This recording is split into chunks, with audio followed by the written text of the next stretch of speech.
You're listening to the Savage Lovecast, Dan Savage's sex and relationship show for grown-ups. If you're under 18, get out of here, youngin'. If you're stuck in a relationship quandary, or if you're looking for sexual harmony, well, there's nothing you can't ask on the Savage Lovecast. There was a fascinating story in The Guardian. Now, usually when I say there's a fascinating story in a newspaper, it was this weekend, last week. This one was published in 2017. It was fascinating if you're a sentimental monarchist like me, sentimental constitutional monarchist like me. I am a Norwegian-style monarchist, not a Saudi Arabia-style monarchist. I prefer those bicycle monarchies to those bone saw monarchies. London Bridge is Down, the secret plan for the days after the Queen's death, published in 2017 at The Guardian, 5 years before Queen Elizabeth II died. And it details the drill, what everyone from Charles on down, Charles then Prince of Wales, was expected to do. It was Charles's job to close the Queen's eyes and then let his siblings line up to kiss his hand. There were also plans for the mournful crowds that were expected to gather all over the country. London Bridge is Down also detailed what BBC presenters were supposed to say and where there were dress rehearsals. Elizabeth had been queen since 1952. Most of her subjects had never known another monarch. The result is an enormous objection to even thinking about, let alone talking or writing about, what will happen when the Queen dies, The Guardian wrote in 2017. We avoid the subject of the Queen's death in the media just as we avoid it in our own families. The Guardian predicted that everything and everyone was going to be very, very solemn, very, very, very fucking solemn. And 5 years later, in 2022, when the Queen died at Balmoral Castle in Scotland, it all unfolded exactly according to London Bridge is Down, exactly according to plan. And everything and everyone was very, very, very, very, very, very fucking solemn. So this weekend, we had a little dress rehearsal of our own over here when the hashtag Donald Trump is dead began to trend on Twitter and Blue Sky. First, there were those swollen ankles, those ankles, and then those bruises on Donald Trump's hands, very similar to the bruises seen on Queen Elizabeth's hands in the days immediately before her death. Symptoms, people who claimed to be doctors on the internet told us, symptoms of congestive heart failure. And then Trump began musing publicly about his own death and wondering whether he would get into heaven where he would be reunited with Roy Cohn and Jeffrey Epstein. And then J.D. Vance, his vice president, not my vice president, went on TV and said this. Yes, things can always happen. Yes, terrible tragedies happen. But I feel very confident the President of the United States is in good shape, is going to serve out the remainder of his term and do great things for the American people. And if, God forbid, there's a terrible tragedy, I can't think of better on-the-job training than what I've gotten over the last 200 days. Yeah, that sounds like the sort of thing officials at the Vatican say about the Pope the day before he dies or 2 hours after the Pope has died. And in this case, it was being said by the man who met with the last Pope the day before he died. So, unlike the United Kingdom and the Catholic Church, we are not a monarchy yet. We're not supposed to be, but in England, where it was once considered treasonous to speculate about the death of the monarch, you have The Guardian and other papers doing just that. If the editors of The Guardian had published a piece about London Bridge is Down in 1617, they would have been executed. In 2017, they got away with it. U.S. media, on the other hand, at least right now, seems very reluctant to speculate about the death of our Mad King. Not the public, though. Speculation, you could even call it gleeful, giddy anticipation, all over social media this weekend as Donald Trump is dead trended. I got tagged in, I got dragged in when someone tweeted at me, maybe at Dan Savage will finally get the obituary he wanted to read today. And I spent the rest of the night, the rest of the weekend, doing whatever the opposite of doom scrolling is. It was the most fun I've had on social media, I want to say in decades, but it hasn't been around for decades. But man, it sure does feel like it's been around for decades. One of my favorite follows, comedian Jay Jordan, was all over it. If you missed it and you want to taste, go to @JJordan on Twitter and scroll back, read and enjoy. Donald Trump, however, as it turned out, is not dead. Not yet, which is not to wish death on Donald Trump.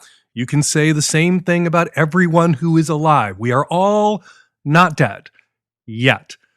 But after not being seen in public for 3 days, after those swollen ankles and bruised hands, Trump went golfing. So our schlong national nightmare is not over. But we can say with some certainty, after hashtag Donald Trump is dead trended all weekend, that the plan, our plan, or the plans people are making for the day he does die, bear no resemblance to London Bridge's down, the plan for the day the Queen died. It is not going to be a solemn affair. Crowds will gather, but they will not be mournful. Now I'm thinking we need a code name. Something cool like London Bridge is down, something dramatic, something hashtagable. I've been thinking about it off the top of my head, thinking about it all weekend. What would our London Bridge is down for the big day be? Mar-a-Lago is down? A little obvious, a little on the nose, a little derivative. How about Orange is the New Black? The Apprentice is canceled. Party in the USA. Melania seen smiling. Just brainstorming here. Not in love with any of these code names, but we do need one. If you have got a better one, drop your code name for the big day in the comments, and maybe we will go with yours and get yours trending on Twitter on the big day. All right, coming up on today's show, a man's 80-year-old father is being extorted by a Findom. What recourse does he have? And should his mother and father spend money they no longer have on a couples counselor, or just, they're 80, run out the clock? Also, a boyish man worries that anyone who's attracted to him is attracted to him for all the wrong reasons. And does a woman owe a hookup a heads up before a casual sexual encounter when she's on her period? And joining me on the Magnum, award-winning, trend-setting, genre-busting indie feminist filmmaker and pornographer Erika Lust returns to the Savage Lovecast. We talk about teens and porn, age restrictions on porn sites, the conversations parents need to have. We talk about how blurred the line has become between porn consumers and porn creators. We also talk about alt porn companies, which are not the problem, getting banned online and more. That is on the Magnum. We've got tons of great content for you if you're a micro listener, but if you want more, become a Magnum subscriber now. Support the show by going to savage.love/subscribe, and you will get Erika and more Savage Love questions and invites to Savage Love Live and a lot more. And before we get to the calls, I just want to remind everyone, Hump 2025, the fall lineup, the brand new lineup, more than 20 new Hump films. That festival, the Fall Festival, kicks off this Thursday in San Francisco at the Brava Theater. Get your tickets now by going to humpfilmfest.com, where you can also check out the trailer for the Fall Hump Film Festival. All right, now let's get to the calls. This episode is sponsored by Hims, affordable access to ED treatment, all online. Start your free online visit today at hims.com/savage. This episode is brought to you by Liberator. Liberator takes you beyond the bed with convertible sex furniture that can turn any bedroom into an erotic playscape for longer, deeper, more comfortable, and more seductive adventures. Go to liberator.com/savage or type savage into the search bar for private VIP access to deals that are too good to announce on this or any podcast. Liberator, when your mission takes you beyond missionary. This episode is brought to you by Radical Relating, a queer and polyamory-informed guide to love beyond the myth of monogamy by Mel Cassidy. It's a book on how to do poly better. US-based listeners can get 25% off on www.northatlanticbooks.com through September 2025 with code SAVAGE. Dan, I have an unusual situation that I really was not prepared to deal with my aging parents. Apparently, my 80-year-old father is getting scammed by an online femdom. He started chatting with her a while back. She has threatened to expose their chats to my mom, church friends, that kind of thing, unless he paid her money, which he's been doing. I know of at least $10,000 that he's sent her. It's probably more than that, but they're on a fixed income. They're retirees, and they really cannot afford to be spending that kind of money. He finally fessed up to my mom when she brought me into it. he had been telling her that all that money had gone toward taxes and car repairs and that kind of thing. And she wanted me to help her verify some information with like taxes and that. And when I checked and was like, no, that you didn't owe anything on taxes, she's like, where is that money going? And my dad finally fessed up. I really don't know what to do. I get being kinky. I'm kinky myself, but my partner and I have very open communication with each other about that and are very GGG with each other's needs, which I don't think is the case for my parents. My dad is obviously very embarrassed about this. I just don't know what to tell them to do. I doubt they're ever getting that money back, but should they file a police report?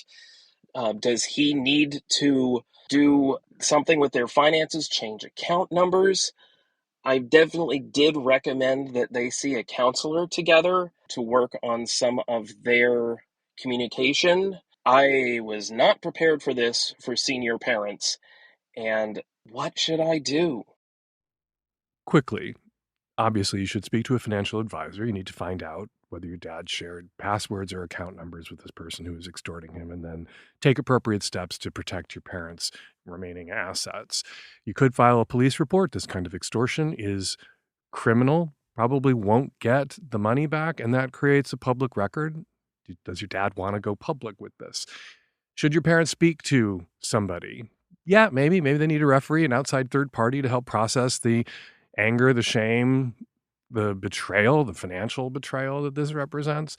But they are 80. At some point, I think you're allowed to just stop working on your relationship, because how much longer is it arguably going to last? What I would do, though, if I were you, and this had happened to my dad, is I would press into his hands a copy of John Ronson's terrific book from about 15 years ago, So You've Been Publicly Shamed. It is a book about the early Wild West days of people getting dogpiled on Twitter and on the internet, and people getting canceled for a joke that landed poorly, and how people's lives were turned upside down and in some cases ruined. There's one chapter about one particular individual that I think your dad would benefit from reading. The chapter, and So You've Been Publicly Shamed, about a guy who refused to be shamed. Max Mosley, I don't remember what it was that he ran, some car racing organization that's a big deal in the UK or Europe. He was the head of it. He was surreptitiously photographed in a London dungeon during a play session that he paid for and organized, playing with a couple of prostitutes who were dominating him, who were wearing Nazi uniforms. Max Mosley is Jewish. It was all over the tabloids. A tabloid broke this story in the UK, and the tabloid assumed that Max Mosley would be so ashamed of what he had done in that dungeon that I guess he would just curl up on the floor and die. He fucking sued them. He went to court and he said, there are people out there who are kinky, like me. There are people out there who are turned on by fucked up shit like swastikas. I have nothing to be ashamed of. In fact, he's quoted in the book, Mosley is quoted as saying, as soon as the victim, and this is good advice for your dad, I think this is what your dad needs to read right now. As soon as the victim steps out of the pact by refusing to feel ashamed, the whole thing crumbles. What crumbled for Max Mosley by refusing to be ashamed was the tabloid that exposed him, that wound up having to pay him a huge settlement. What crumbles in your dad's case, if he refuses to be ashamed, is the power that this person who had this information, or still has this information, these texts or pictures or whatever it was your dad sent to them, if your dad is not ashamed, refuses to be shamed, he cannot be controlled. Their ability to extort your father crumbles. The worst has happened. Mom now knows. Mom didn't find out from the extortionist. Maybe the extortionist was never going to send this stuff to anyone and was just playing your father.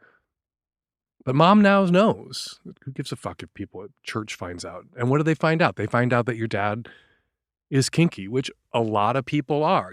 They find out that your dad, hopefully, they can see that your dad was victimized and exploited.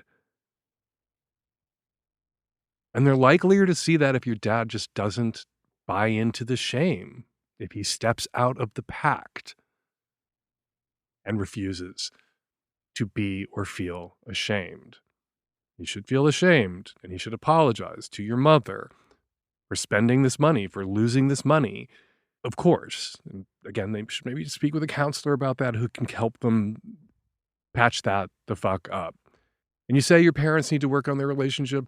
Part of me thinks, last night I was working on my relationship with my husband, Terry.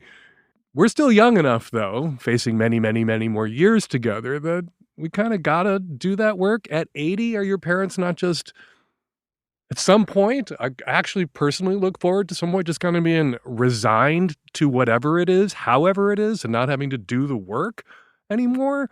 And maybe your parents just need one session with a counselor to process the anger and for your dad to proffer the apology. But getting into couples counseling for 2 or 3 years when you're 80, oh my God, I'm not doing that shit when I'm 80. I'm going to go lay down when I'm 80. I'm sorry this happened to your dad. Speak to the police, speak to a financial advisor, get him a copy of John Ronson's So You've Been Publicly Shamed. I think that will be the single best thing you could do for your father. Hi, Dan, Nancy, and the tech-savvy at-risk youth. Queer, non-monogamous guy on the West Coast here, longtime listener, longtime Magnum sub with a question about sexual health and safety. My partner and I play with other people, some regulars, some shorter-term experiences. Our stance has typically been that we won't engage in mouth-to-genital contact without sharing test results, including HSV1 and HSV2. This doesn't mean that we won't fool around with people who may be positive. We just want people that we connect with to know what their status is. So I was on a date recently, and my date said that this was not something they were going to do. No other of their partners test for HSV. Their doctor doesn't recommend it, the CDC doesn't recommend it, and also there's so much stigma around it that a positive test result might preclude them from interacting with partners and at play parties, because if they knew they were positive, they would feel compelled to disclose the information. I know HSV1 and 2 are incredibly common and that many people have it without symptoms. Several of my partners have it and manage it, and it's no big deal. And for me, I just like knowing that they know that they have it and that they know how to manage it. Also, it's not deadly, though it is a forever thing. Many other more serious STIs are treatable with a course of antibiotics and they go away, HIV notwithstanding, though viral loads can be treated to undetectable. And I've noticed that there's a lot of mixed messaging. Most standard STI panels don't include herpes testing unless you specifically ask for it, and most providers discourage testing unless there are symptoms. In progressive sex-positive spaces, I've heard everything from know your status so everyone can have informed consent to don't bother testing, everyone has it, it creates stigma without changing anyone's behavior. So my questions are, for sexually active people dating non-monogamously with multiple partners or attending sex parties or in sex-positive communities, what's the most responsible approach to herpes testing? Like, wouldn't knowing your status and making it more common to test reduce the stigma of a pretty common thing that's not a big deal? How do we balance managing the stigma with making informed choices about our bodies and our partners? And are there situations where you think testing is more important and others where it's less of a priority? I would encourage you to go back into the archives and listen to the interviews I've done with Dr. Ina Park, who is an expert on sexually transmitted infections, works with the CDC. And we talk a lot because people have a lot of questions about herpes.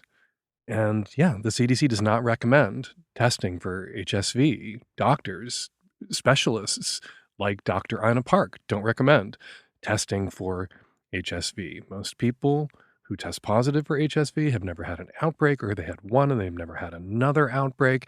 And there is this tremendous stigma attached to herpes and this fear of herpes that exists out of all proportion to its dangers or harms in the lives of most people who are positive for HSV.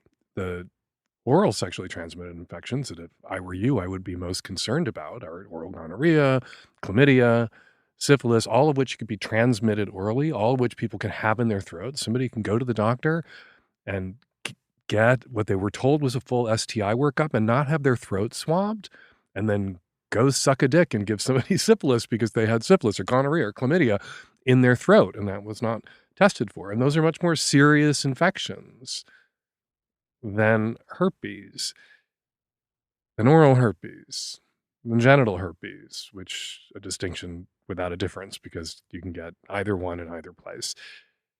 The thing that seems to me unrealistic when you know how common herpes infections are is expecting that you can control for the risk in an environment like a play party when you have multiple partners. I'm sorry, if you're going to play parties, if you have multiple partners, you are volunteering for herpes. You are volunteering for exposure to HPV.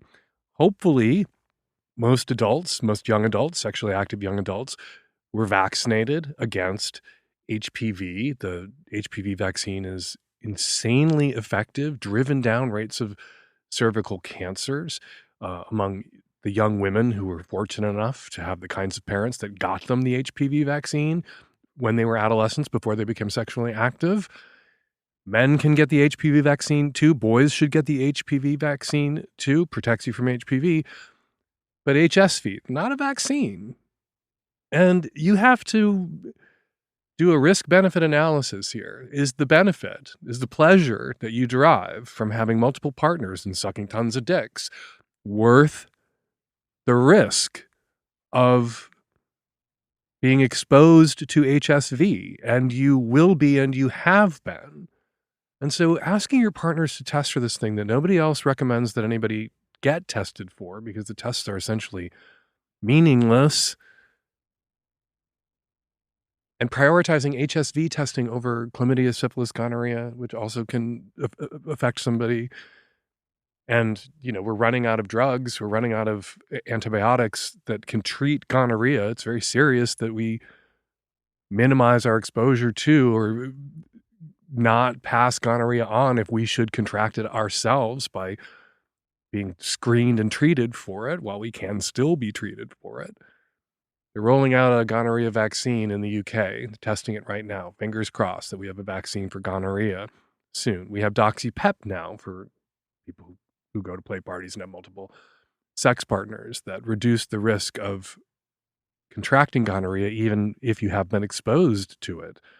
Not as effectively as doxypep reduces the risk of contraction when exposed to syphilis or chlamydia, but by a significant chunk, with 40-50% less chance of the gonorrhea infection taking after exposure if you take doxypep after a sexual encounter. And it's driving down rates of gonorrhea and syphilis and chlamydia, the adoption of doxypep. That's really positive. But HSV, man, if you're paranoid about HSV, if you think your casual sex partners going to a play party should all have to test for and disclose HSV, be monogamous. Don't go to sex parties. Don't go to play parties. You're not being realistic about the risks. The risks that you got to be a grown-up adult about. And just say, hey, hopefully people who have herpes outbreaks regularly, they get treated, they get the antiretrovirals that are very effective at suppressing future outbreaks, and they refrain from going to the sex party when they feel like they might be about to have an outbreak, and they are responsible in that way. But expecting everyone who could have been exposed to HSV at some point and be completely asymptomatic. Many people never have an outbreak, or they have one outbreak that they barely notice and never have another one over the course of the rest of their lives. And if you're not having an outbreak, you can't pass it on. To expect all of those people who go to sex parties to disclose that information, I would file that under unrealistic expectation. This episode is brought to you by Hims. I have been answering people's sex questions for more than 30 years. And believe me, ED is more common than you think. But these days, as opposed to 30 years ago, simpler to treat. More effective treatments than ever. And through Hims, you can connect online with a licensed provider to access personalized treatment options that work discreetly and on your terms. Through Hims, you can access personalized prescription treatment options for ED like Hard Mints and Sex RX Plus Climax Control if prescribed. Hims offers access to ED treatment options ranging from Hard Mints to trusted generics that cost 95% less than the brand names if prescribed. You shouldn't have to go out of your way to feel like yourself. Hims brings expert care directly to you with 100% online access to personalized treatments that put your goals first. This isn't one-size-fits-all care that forgets you sitting out there in the waiting room. It's your health and goals put first with real medical providers, making sure you get what you need to get the results you and your partner want. Think of Hims as your digital front door that gets you back to your old self with simple 100% online access to trusted treatments for ED and more, all in one place. To get care for ED, hair loss, weight loss, and more, visit hims.com/savage. That's HIMS.com/savage for your free online visit. Let them know the Lovecast sent you. hims.com/savage. Actual price will depend on product and subscription plan. Featured products include compounded drug products, which the FDA does not approve or verify for safety, effectiveness, or quality. Prescription required. See website for details, restrictions, and important safety information. Hey Dan, the audience. I'm a cis gay man in my late 20s, East Asian, average height, living in New York. People often say that I look younger than I actually am. I've got a decent body I'm working on and conventionally attractive features, so on paper you would think I'm having a blast, but the reality feels pretty different. I still live with extended family to save on rent, and I've got such a strong Asian flush that drinking straight up is not an option. Between that and looking younger, I could read more as a boy than the adult I actually am. Sometimes it's kind of flattering, and people do tell me it's an asset that I should weaponize. But in a scene that's so hyper attuned to status and quick to fetishize youth, it can feel a little risky sometimes. I know there are other Asian guys who navigate this space just fine, but for me, who is always a little danger averse, leaning too far into the twink adjacent box people want to put me in, which isn't really me deep down, by the way, starts to feel less sexy and more like I'm setting myself up to get played, or worse. The contrast really hits me the hardest when I travel abroad. In Europe, I don't have to worry about the fact that I can't host, I can just say yes. There's no job or school hanging over me. There's no reputation to protect. I don't have to worry about war traveling. I find myself hooking up more, having the gut to actually go into venues alone, and feeling freer than I ever do back home. And ironically, I feel more like my full adult self over there than in a city that's supposed to have the best gay scene in the whole world. So, Dan, my question for you is this. How do I really throw myself into New York's chaos? All the hookups, the friends with benefits, or, even a group shenanigans, in a way that's exciting but not reckless and actually respectful of my situation? How do I lean into the adventure without becoming somebody else's cautionary tale? I had a friend who was one of those guys at 25 who looked like he was 14. And he would attract sometime attentions from men that made him uncomfortable because these men were signaling to him that what they were into, if they met him not in a gay bar where he had a drink in his hand, was that he was a minor. They thought he was a minor. He attracted the interests of some hebephiles, pedophiles, and that made him very uncomfortable. You don't bring that up. You say you have a youthful appearance, you have a boyish charm, you look much younger than your years, but you don't mention like your discomfort here with getting out there into the chaos of New York's gay nightlife and sex cultures. You don't bring up this worry that you're going to attract the attentions of some men who think you're actually literally a boy.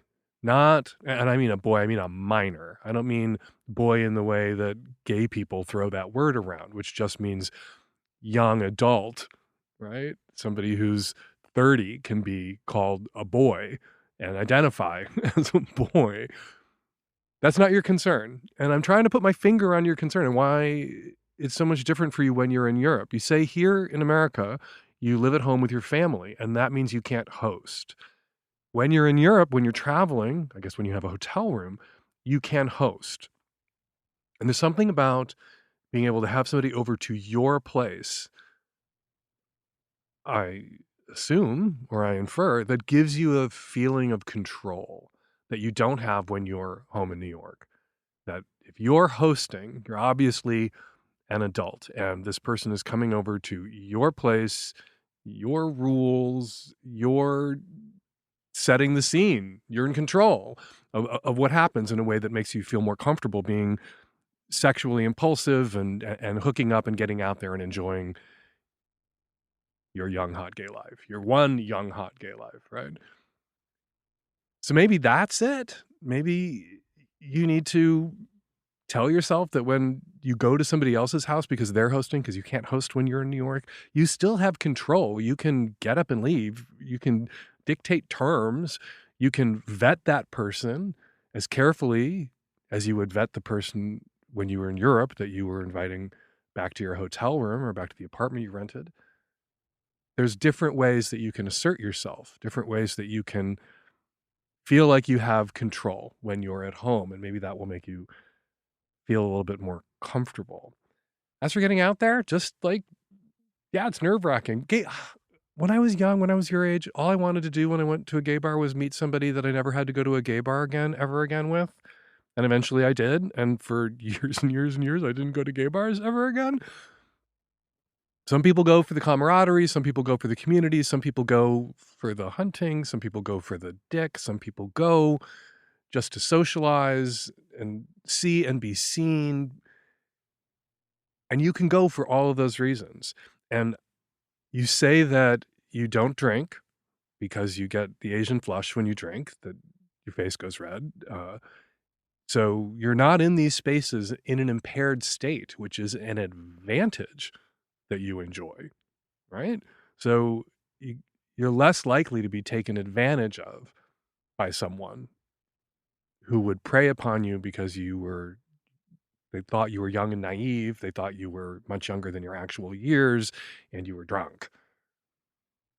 So go, don't drink. Somebody asks you how old you are, tell them really how old you are. And if somebody is an adult man into boyish adult men, that is not pedophilia.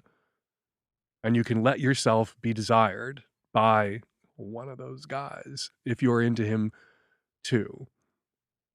But I think the root problem here is this feeling of control that you have. And maybe it's being far from your family. You live with your family in New York. Maybe it's just the psychological comfort that having an ocean between you and your family gives you that makes you feel freer in Europe than you feel at home, particularly since right now at home in New York City, you live with your family and can't host. And that's what you need to work on here. You need to find other ways that while you're living at home in New York with your family, that you can feel like you are in control. And again, I'm going to highlight one important way that you are already in control is that when you are out in these spaces, when you're out in the nightclubs, when you're at the circuit party or wherever it is that you want to go, you're not fucked up, at least on alcohol. You're not drunk. Stay away from G and K. You're not drunk. And that gives you control. That gives you a certain advantage over all the other people who are impaired.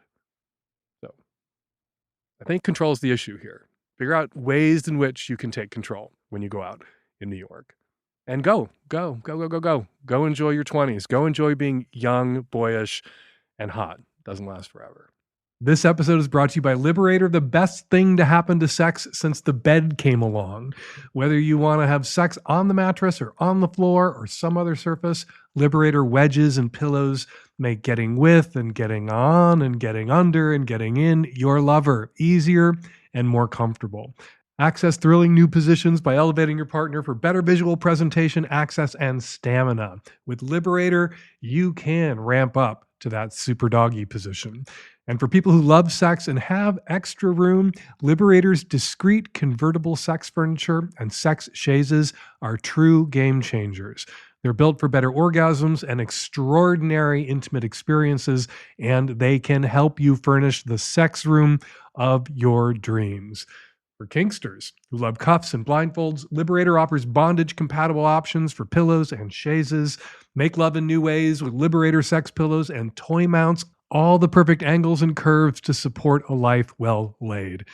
It's even better, Liberator products, even better when they're on sale. What isn't better when it's on sale? Just go to liberator.com/savage or type savage into the search bar at liberator.com for VIP access to deals that are too good to announce on this podcast.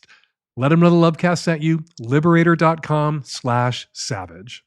Hi all. Dan, what's your opinion on cum walks?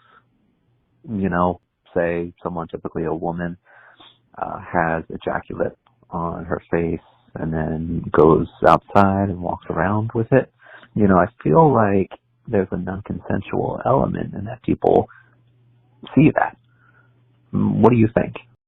People have to see it.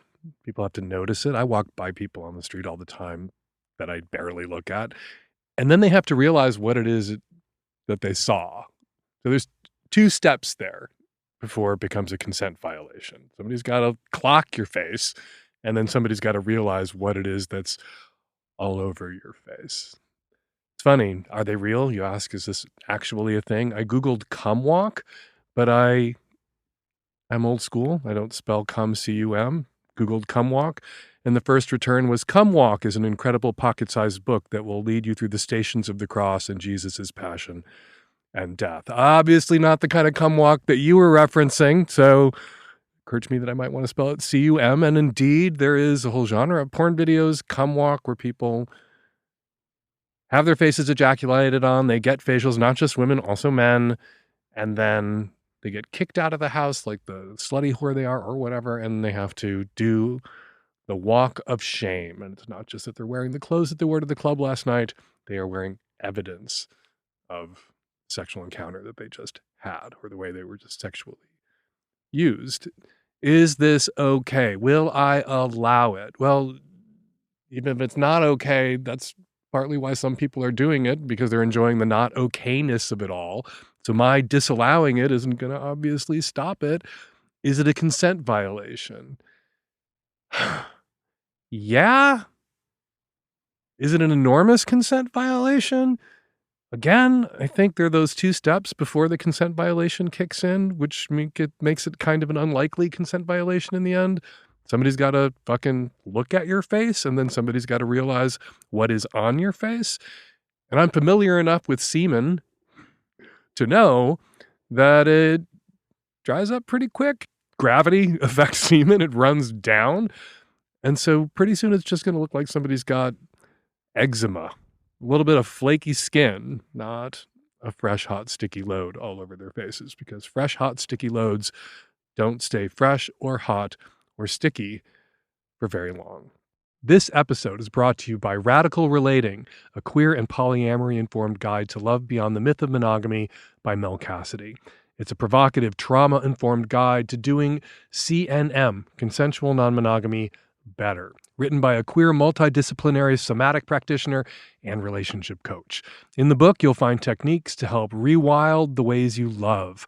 It teaches practical skills for authentic communication, navigating the trauma and attachment issues that crop up in relationships, embracing messiness and imperfection as pathways to deeper and more resilient relationships. Radical Relating is different than other books in this space because it focuses on somatics. Mel shows how nurturing somatic awareness through queer and anarchic approaches can help tune into embodied sensations, grow resilience, address conflict intimacy with intimacy, and to understand what erotic liberation has to do with bigger scale liberation. It includes exercises, foundational communication skills, and realistic relationship advice that can benefit everyone, even the straights, and even people who are committed to monogamy. It also includes a really helpful glossary to unpack terms like relationship anarchy, solo poly, desire smuggling, distress tolerance, and more. Available wherever books are sold on September 15th. US-based listeners of the Savage Lovecast can get 25% off at northatlanticbooks.com through September 2025 with code SAVAGE. Hey, Dan, Nancy, and everyone. I have a hookup etiquette question. I have a date tonight, so by the time I receive your advice, it will be too late, but I wanted to get your opinion.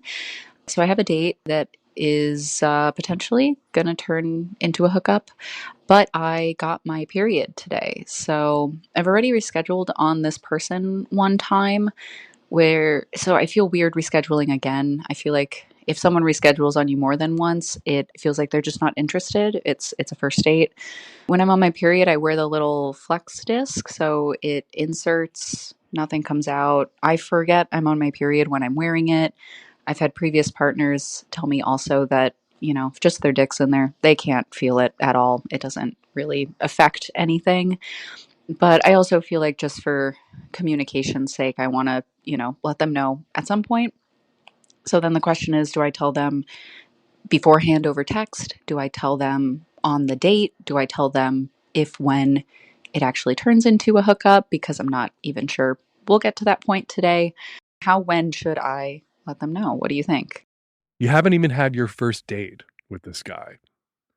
You're allowed to run that guy, a guy you haven't had your first date with, much less your first hookup.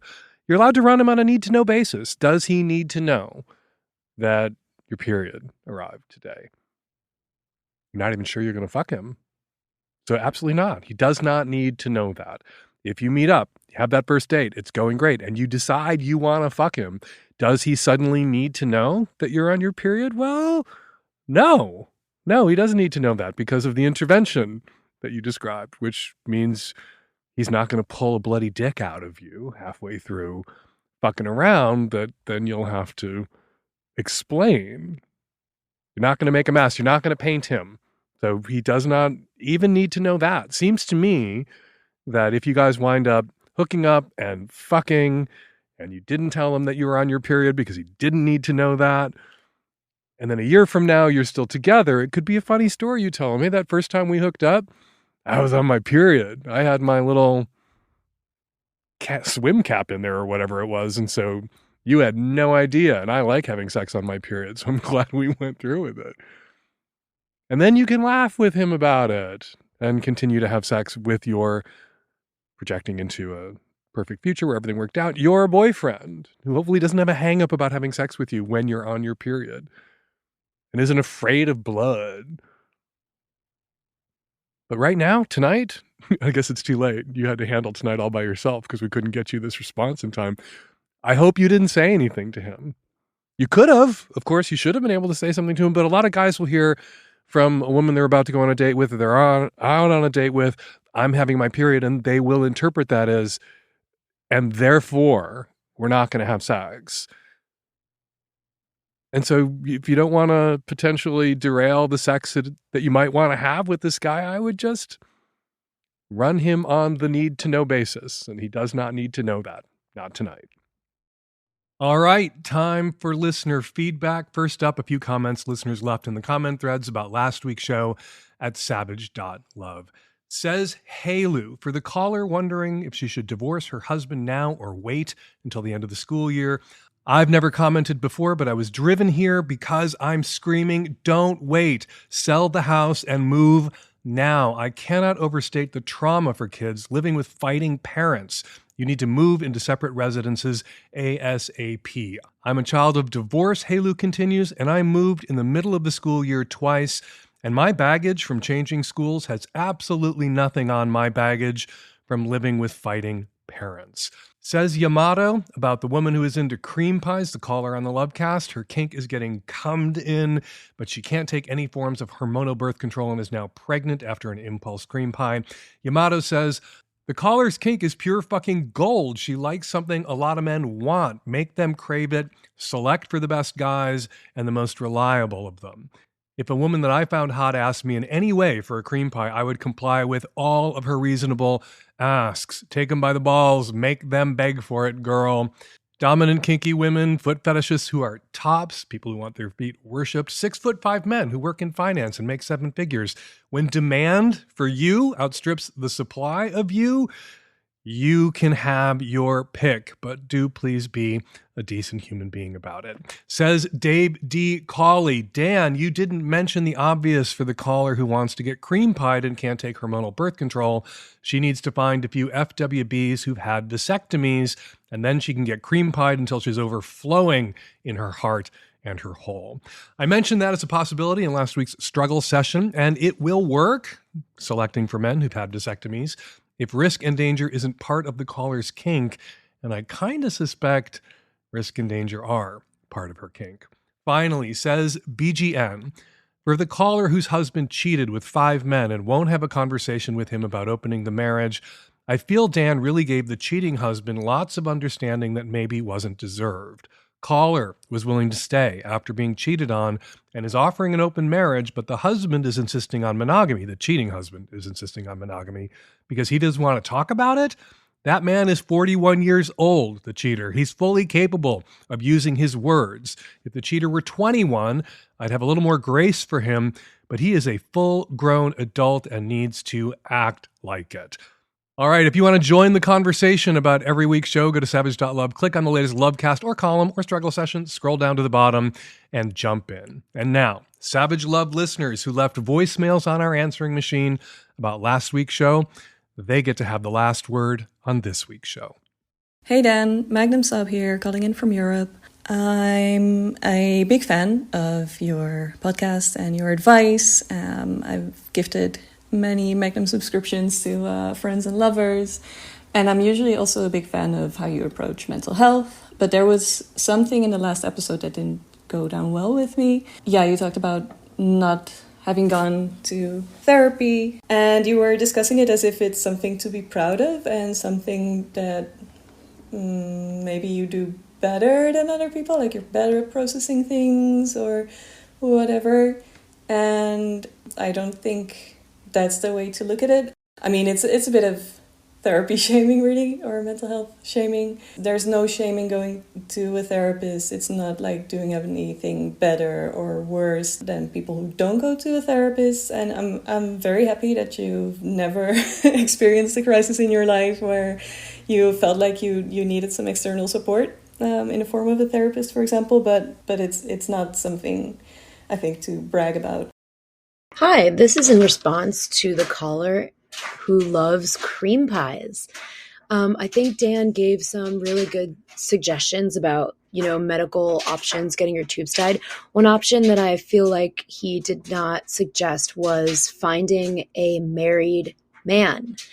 There are a lot of quote unquote monogamous married men who, maybe their marriage is a little bit open and they're monogamous with only their wife, with their partner. And I think a kind of friends with benefits, finding a married man would be a really helpful solution. You're at least minimizing a lot of your risk because it's a known risk, right?